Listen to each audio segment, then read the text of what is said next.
So we picked up our new rig. So super excited about it.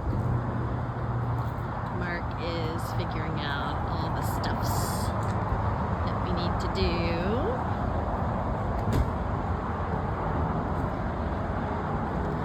It's just shy of 43 feet.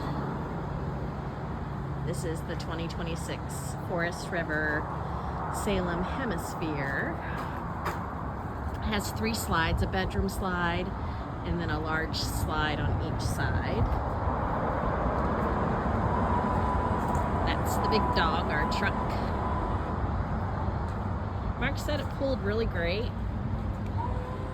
What are you thinking, honey? I'm thinking it's working great. Working great. Setup is very different. Huge storage compartment in here.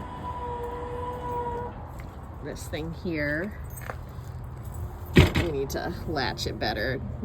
Evidently wasn't latched up in there, but it's a huge storage compartment. Your thing fell down. Okay, yeah. And we have some stuff, of course, out here that we need to put in there.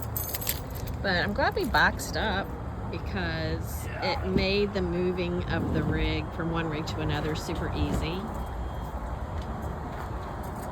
So we're really excited.